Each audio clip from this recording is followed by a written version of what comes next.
I had a couple of patients and I wanted to try and share their stories with you.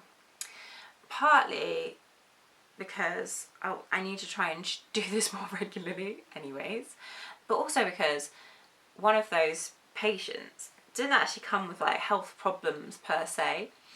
It was a previous student of mine who was aware that I have trained as a doula and antenatal teacher, and she'd become pregnant and wanted support during her pregnancy and birth and beyond. And we worked together on a antenatal sort of hour together. So it wasn't so much me doing a health history where I would normally ask somebody all the problems that they've dealt with and what kind of concerns they have and treat symptoms.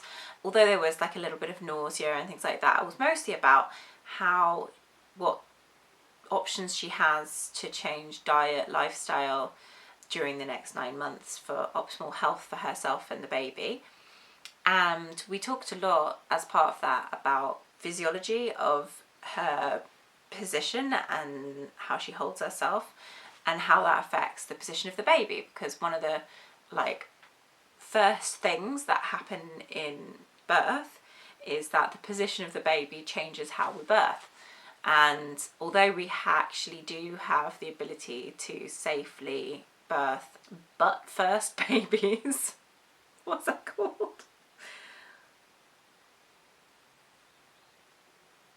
Nope, literally can't believe I can't think of this word. Anyways, butt first babies can be born perfectly safely. We're kind of losing the skills for it. And so usually it's recommended that you have a C-section if they are presenting that way. And so we were talking about, what we can do to prevent that thing from happening, give the baby lots of space to be in that optimal position, which is head down and hopefully back to your anterior, your front. So yeah, we were talking about that. And then I prescribed little bits and bobs for some symptoms that she was dealing with, like nausea and a bit of sleep problems. And then came back again about 3 months later to do our birth preferences together, which is something that you can do with a doula, but we were talking about it. I don't know, I feel like we actually covered more than they'd covered on their NCT classes and things. And so we were talking about what pain relief what kind of pain relief options she was looking for, what tools she was going to be bringing to the birth scenario, what the setting options she had. She'd been told that they would recommend giving birth in the hospital and hadn't really mentioned a home birth because of something in her health history. And they had explained it as her having double the chances of heavy bleeding after giving birth. But when we dug into what the actual statistics were, because I was like, well, did they give you the statistics?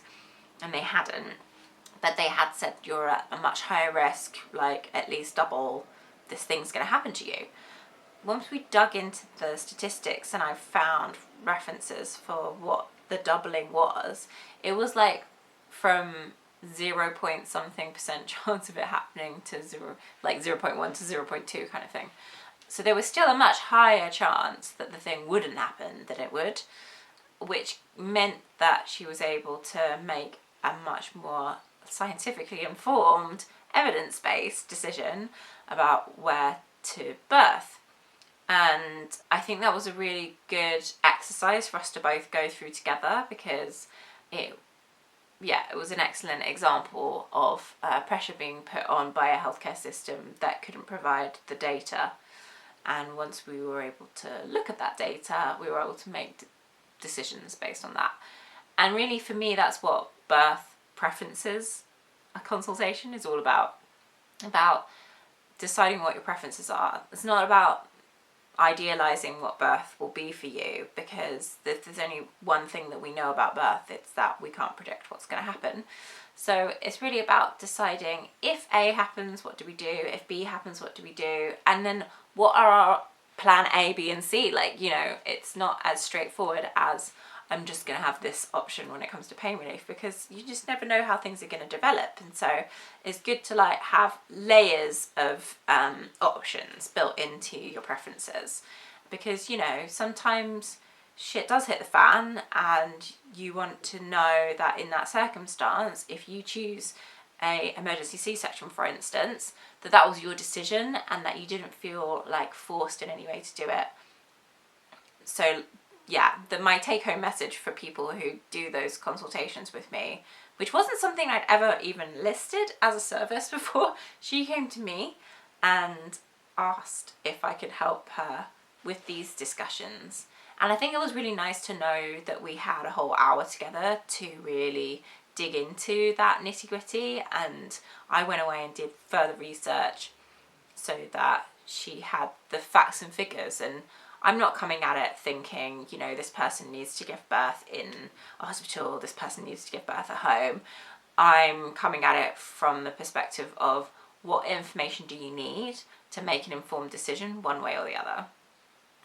Because ultimately, you know, we're here not just to make sure that you have a birth that's healthy and that everybody survives. Like, that should not be the goal of making birth preferences and birth plans, is that you survived the situation, which is what often I hear people say, especially first-time parents.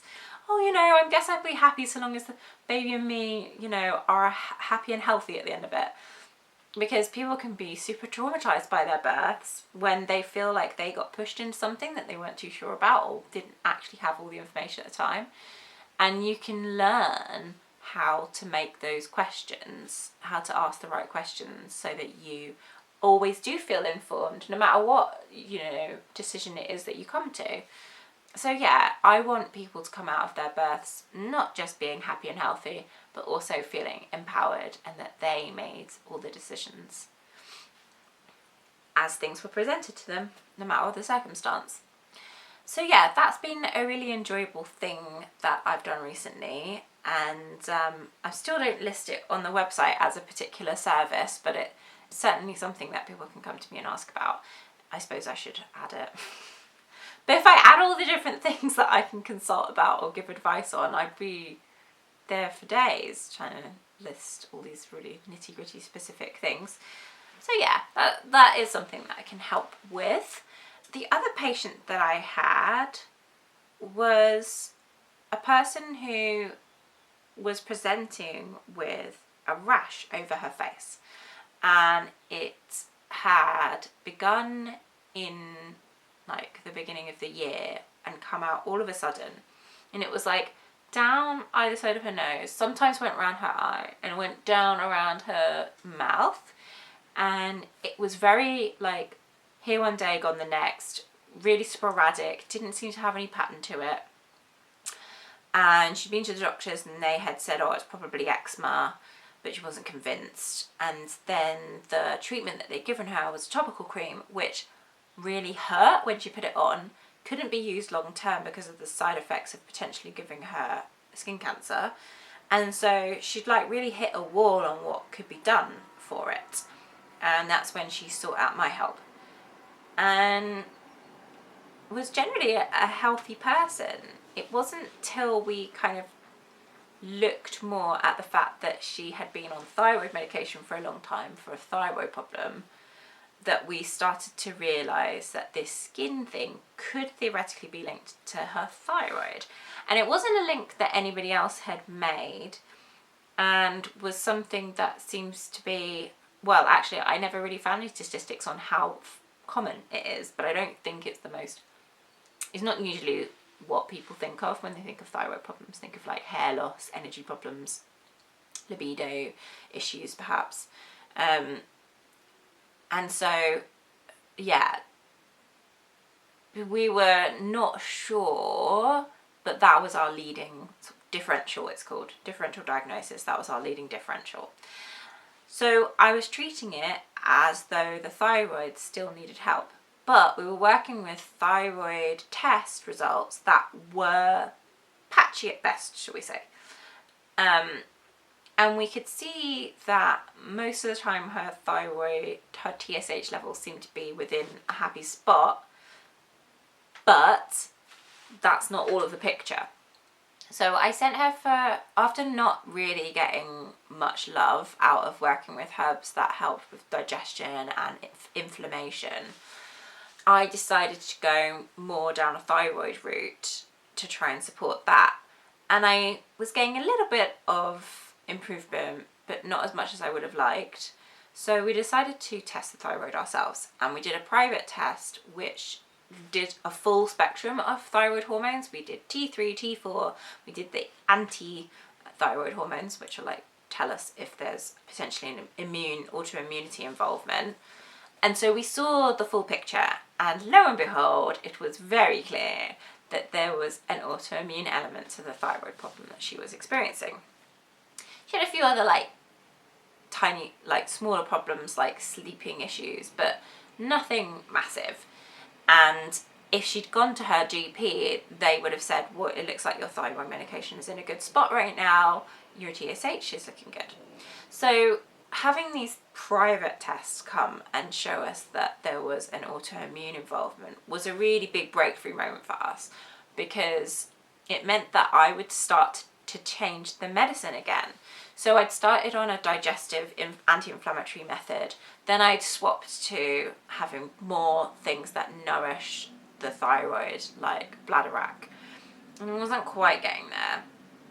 Then we added in immune modulating herbs, and hey presto, what a change that made. It made such a difference, and a massive improvement to the skin. She stopped. I never at any point told her not to use the cream that was helping the skin inflammation come down, but had these huge side effects. What I was hoping was that the herbs would eventually mean that she didn't want to use those, and so over time that's exactly what happened. When I saw her last, after 3 months of medication, of herbal medicine at that point, she hadn't wanted or needed to use that cream for I think 2 or 3 weeks. So it's been a really big journey, and it wasn't really until the last month of the 3 months that we had this big breakthrough, because we had been waiting for these private test results to happen. So we'll be retesting much more frequently than the GP has suggested, and just making sure that everything stays as it should be. In the scheme of things, that thyroid issue has been a very long problem, so I don't expect a skin problem that only happened a year ago to clear up completely in a matter of months. I would imagine that we need to do thyroid support now for a while, probably a year, but we'll keep testing the water and taking breaks in the herbal medicine to see as and when we can stop, because my goal is always to get people off herbal medicine. It's the worst business model in the world, but yeah, our goal as herbalists is that people don't need it. And hopefully you'll tell all your friends about it. So here I am trying to spread the word about what the herbs can do, because yeah, we're trying to not have patients.